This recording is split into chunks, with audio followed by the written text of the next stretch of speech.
Hey guys, this is Ryan from AMS. Welcome to Rockville here in Daytona Beach, Florida. Let's take a look at who we bumped into today.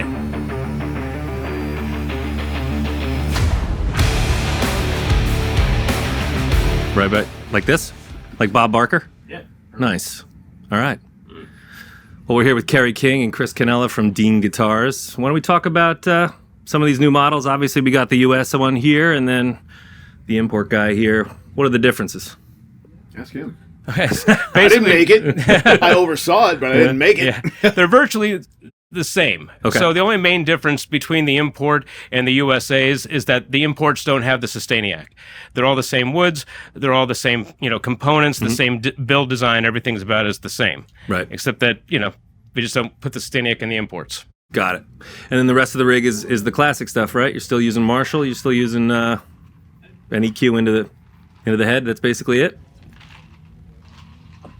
I'm still running my my signature heads. So even though I have a wah and an overdrive on stage, I only use those for leads. So without the sake of saying, yeah, I got this big rack of stuff, but it's power conditioners and wireless stuff. So I mean, if I was on a cable, I could plug my cable in my head and it would sound just like it sounds right now. Yeah. I don't do any mods to them. I mean, they were modded before they came out to the public. Right. So, I mean, I had those made so I can play a show anywhere. And if my stuff didn't show up and I could find one of those in the city, hopefully I could play it. Right. But you probably have a lot of companies coming up to you and saying, hey, try this new box, try this new thing. I mean, when that happens, what do you do? I mean, you've got your sound. I mean, if somebody comes and they're adamant about giving me a pedal, I'll take it. I may never play it. I got some stuff in this off time with COVID, and I got a couple, 2 or 3 things. I said, hey, let me try that. Didn't come out of the box. Ever. So then I don't even know what they do. Well, you probably don't need to. I don't need to, but I mean, maybe, it might create an idea that I may never have made up had I not been going through that. So I got to get to those one of these days. But yeah, if it ain't broke, don't fix it. My stuff hadn't been broken in a long time. Yeah, I mean, it's kind of surprising because as a lifelong Slayer fan and hearing what you came out with after the COVID and everything that you're writing, it still sounds like you, but maybe a little bit more modern, but same rig, same player. What would you say is what you're bringing to the table now? What do you have to say now versus, the classic stuff? In regards to music? Yeah. I mean, you don't have to do this. It's certainly similar. Yeah. A lot of things I've been asked in the press is, how do you feel to be compared to Slayer? You're going to be compared to Slayer your entire career. I'm like, yeah, well, I was in Slayer. I think that's pretty cool. I'd rather be compared to myself than somebody I don't like. In a nutshell, I think, say for instance, I had, like horse blinders on when I was in Slayer. I think for this project, maybe they opened 5%, not a lot. Right. But like the punk song on the new album, Two Fists, I probably wouldn't have done on the Slayer album, but, punk is one of my influences, and this album's all about my influences, so I felt comfortable doing that and putting that on there. Yeah, I mean, it seems like, from what I hear on a lot of the new stuff, there's just a lot of freedom to it. It sounds like you, but, you could try a few different things here and there, but for me, what I like the most is, with these new shows coming up, it sounds like there's a lot of keyboard commandos out there talking a lot of shit, and then you come out and you guys crush it. That's got to be pretty satisfying. Yeah, man, I believe in everybody in this band. They're, top notch. We're all friends, which makes it super comfortable. I watched some of the Chicago show last night and today, and it's better than I remembered it. Really? Yeah. Well, I could say comments were great. I came right out of the gate and just up. Oh, really? Right out of the gate. I got the first chord right, and then there was a count off, and I played something else. But luckily, you can't hear it on the recording. You'll notice it, of course, because you're a perfectionist. And no one stuff. no one in the crowd knew because they don't know that song yet. I was going to say, that's the beauty of it. If it's new shit, they'll be like, I meant to do that. Just do it twice. I bought myself a week.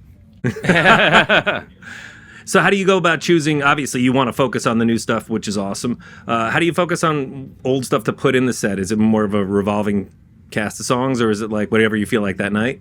Well, no, because these guys, I mean, me and Paul probably know most of it, but these other guys don't. And I'm not going to waste their time learning that we may or may not play. In Chicago, we played 5 or 6 Slayer songs. and more of this band's songs. Tonight we have a shorter set. There's only 2 Slayer songs, and I think we yanked a couple of the KK songs too. We're playing 50 minutes, so it's probably 10 songs. That's pretty cool. Ever thought of throwing in a cover or two, or? Yeah, I have, but I wanted to do the Slayer ones too. The Slayer ones, I'm only playing stuff I wrote or co-wrote. That makes sense. You know, will I play Angel of Death someday? Absolutely. Will I play War Ensemble someday? Absolutely. But for this year, I don't want to give anybody ammunition to say, oh, he's playing Jeff Hanneman. Like, I'm not, because I don't want to hear it. Well, you also played on it, so covers. It's in the mix. My spin on it is I want to. If I do, I want to throw in a cover every show once we get used to it and being out, and I want to play stuff that people can't see or hear anymore. Like, say for instance, Ace of Spades. Right. You're never going to see Motorhead again. So I think that's cool to do. Or for instance, songs that bands don't play anymore, like Killers from Iron Maiden. Sure. I don't think they're ever going to play that again. Probably not. I don't think Metallica's ever going to play Damage Incorporated again. So I want to do things that actually aren't just me having fun. I want it to be fun for the fans to where they see it. It's the only place they can see it. And you got a guy like Mark who can pull that stuff off. It seems like he could sing anything. Yeah, Mark's pretty great, and Phil's a great guitar player. Yeah. Everybody. Kyle's a beast. Yeah, it's awesome. I have to say, just from the footage that I saw, the rhythm section is so effing tight. It was noticeable just from these people filming it with their phones. I was like, damn, that's tight. Yeah. Awesome. What do you see today? I can't wait. Oh, yeah? We had a day off. A little refreshed. We're ready. Yeah, right. Well, that's because to me, too, especially a lot of metal bands, you're thinking bass and drums. I always thought of you as kind of the rhythm section in and of yourself. What you're doing is so percussive, it's so rhythmic. I mean, it matters who's behind the kit that you're playing with, but I think with Paul there, it probably feels like home. Absolutely. He and I work very well together. The last Slayer record, I probably did 95% of it. So it's me and him in there learning it, hashing it out, making it better. And this one was 100% me, but that was comfortable. I was comfortable doing that because I've done that off and on with him for 20, 30 years. Right. So that part didn't change. And back in Slayer, I know I was like 90% in his mix, and I think maybe he had a little bit of vocals just in case he went off the rails, so we'd know how to come back onto the rails. Got it. Yeah. But that's that was always one of my favorite things about that, was that it sounded like it could blow up at any minute. There was danger there. And I don't think a lot of bands have that now. Everything is really locked in, and tight is good, don't get me wrong. But with a band like with what you're doing now and Slayer, it feels like you guys could go off the rails and then you come back. That's part of the excitement. Yeah. I miss that. And the only thing I have in my monitor is Paul, myself, and a little bit of vocals, because I'm not used to having vocals in my monitor. So one gig down, that's probably how I'm gonna roll going forward. Still mostly Paul. That's all I need to hear to be in time. Yeah, it makes sense. Any surprises? Like if you did, if someone said, "Hey, listen, what does Kerry listen to on his day off?" Is there any kind of music you're into that's not metal? I mean, like hard rock, 70s rock, but that could be anything from Elton John to Deep Purple. Deep Purple to me they're a metal band. I don't think many people call them that, but they're pretty metal to me. Ran a keyboard through a Marshall. That's pretty metal. God, John Lord was a awesome. god. Yeah, I know. So many people think a lot. I mean, Richie's awesome, but when you listen to that classic stuff with John Lord through a Marshall, it's friggin' sick. So good. But I think it would be kind of cool. I think, again, you're talking about kind of pleasing the fans too. It'd be fun if you threw a curveball in there and did like a ZZ Top song or something. I could see you guys pulling that off. That'd be kind of cool. I don't know. That would be a fucking curveball. Yeah, it would, wouldn't it? Could you imagine being like, oh my God. And they're still playing. That they are. That's right. Never know. One question back to this guitar, because I noticed you said that the Sustainiac is in the USA model. This guy's got the EMGs. What does this switch do? Should I ask you, Chris? Well, it's the PAF booster. So when he goes to a lead, he hits that. It gives an extra, handful of decibels that go, or extra beef to it. So that way, hit the front end. Right. Yeah. And that way, it just gives a little bit more punch and a little bit more presence to the leads. So live, do you have anything at your feet? Are you just rocking? I just have an overdrive and wah. That's it. There's an old flanger there that I think I used in Necrophiliac, but we're not playing that. Maybe I'll throw it in one of the other songs for fun. Yeah, because I mean, like when I hear something on like Disciple, it sounds like something's going on there that was some sort of an effect. Or that was Jeff. Okay, I don't play that. No. Or Jeff or Gary or Phil, whoever's doing it. You just leave it to them. Yep.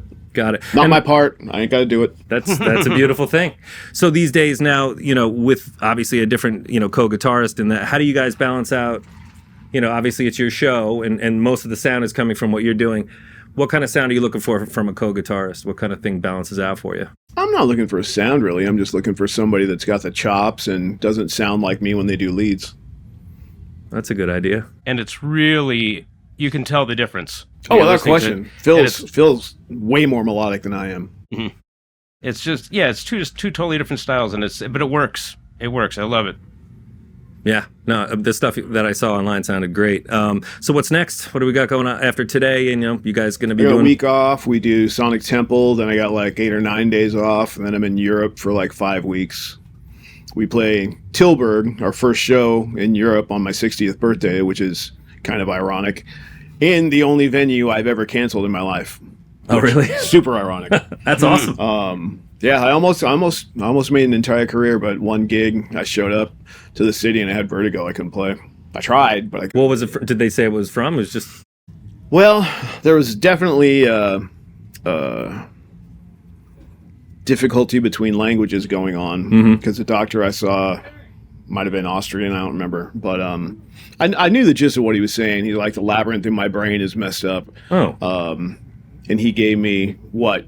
I didn't know what it was. I asked my wife. Their family's all doctors, and she said it's motion sickness pills. I went, oh, so I should stop taking these right now because I didn't have motion sickness. I had vertigo. So what I started doing was, say for instance, I was like 5% the next day, and I played. Next day, I was like 10%, and I would get back to normal in small increments. Mm-hmm. And looking back, my vibe on that is I was exhausted and dehydrated, and I think that just gave me vertigo. Well, do it. Like I thought I was hungover, and I thought I had to hurl to make myself feel better. Right. But when I was at the toilet, I just did the motion because that's usually enough to make you throw up if you're not feeling very good. Mm-hmm. So what my head thought I was doing, although I was going like this, my head thought I was going like that. Oh. That's what made me sick. That's what made me feel like I had to throw up. It's fucking weird. Weird story. Yeah. And so, but you get back, you get a second chance to go out and play there again. That's good. Oh, yeah. I played the next day. We had 2 shows, luckily. And I played the next day, but I just stood there. And if I turned one way, I almost fall over. If I turned the other way, I was fine.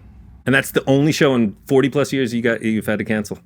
For me, yeah. For you, yeah. That's crazy. So any...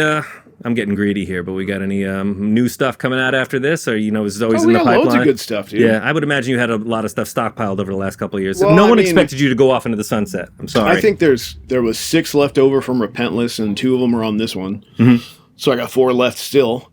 There's probably 4 left over from Hell I Rise, and there's 3 or 4 I've written since then. Really? So we have enough material for record 2. I just got to start streamlining it and adding lyrics to it. So when the touring cycle is over for record 1, me and Paul want to go right in while we're sharp from being on tour and get the next one kicked out whenever it comes out. Mm-hmm. And you look at the same lineup? Absolutely, forever. This is a band. Yeah, this is my band. All right, that's good to hear. And who knows, we're probably even going to have another guitar design coming out with it, because you have the other Vs that we haven't launched yet. Mm-hmm.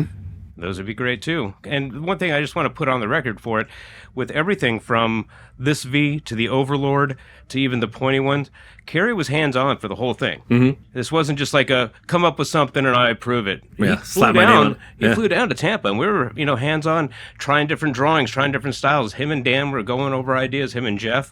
And it turned out to be a blast. And now the back orders just on that alone are insane. Yeah, I can tell you we have back orders on it too. Yeah. And that's the thing. I mean, how do you get away from what is a classic design? Obviously, you're looking at like a V shape there. But with this, other than maybe some sort of weird mutant BC Rich from back in the day, I can't think of anything that looks like that. It's cool. You know what I mean? How do you get away from it and still make it cool? Right. It's easy to make it different. And we're having fun with it. Yeah. It's just like with the inlays and stuff like that. But we have this one that we made for Kerry. We call it Head Rush Jesus because it has inverted crucifixes that are very well detailed on it. Right. And it has his logo right here, but it's it's a mirrored pick guard, right? And it's just inlaid into the body. Right. It came out so cool. So you can kind of blind people. I opened with first that row. one. Oh yeah, that's the one. Yeah. And so, how many guitars are you using on any given show now? I mean, are you staying? I'm rolling with 10, but right now on this set list, I'm only using 3. Is that for different tunings or just different feel? I don't like to sound a guitar the whole show because I beat it up a lot. Yeah. So I like to, after every group, be it 3 songs, 4 songs, I like to switch just to have a fresh tune on me. Gotcha. Yeah, because we were talking about that on the way over here, just in fact that you're the only classic guy I can think of that's still really rocking the Kaler, and I guess it just feels like home. Is that what it is? Or you learn on one or the other. Yeah, and then you just, that's it. All right, fair enough. And like I was saying, back in the day, you know, you couldn't get a Floyd Rose back in the early 80s unless you bought a Kramer. Mm-hmm. So unless you wanted a Kramer to take the tremolo off and put it on another guitar, you were either buying something with a Kaler or you're buying something with a Floyd. Yeah, that makes sense. I mean, I have to change the entire way I play if I play on a Floyd. Really? Mm-hmm. Like if my hand sits on the bridge different. So if someone handed you one, you could get through a show if you had to. Maybe. Really? It would be difficult because with these, they sit up. So my hand sits like this. Right. And I can mute you can it. Anchor it. Yeah. The other way, your hand has to shift like that to mute the same strings. So it's difficult. I mean, I could probably do it, and if I had to do it 5 times in a row by show 5, it would be decent. Yeah, but why bother, right, at this point? Oh, yeah. This is my thing. Yeah, that makes sense. Well, I appreciate the time, man. I know we've kind of invaded your space here, but we're looking forward to the show. Dude, like right before you got here, the power went out. It's getting hot in here. It is getting hot. I was just thinking the same thing. It probably smells good in here, too. And it's really weird. There's no cloud coverage, especially for Florida. It's just straight sun out, and this is... It's hot. It's really hot. Yeah. You know? It'll be dark when we go on. Yeah. That's good. Yeah, at least you'll get a few degrees off. There you go. Wow, dude. All did right. you make that happen? Speak of the devil. That's right. That's That's right. All right, man. Well, thank you for your time. I appreciate it, guys. Thanks for tuning in. For more content like this, be sure to check us out at AmericanMusical.com.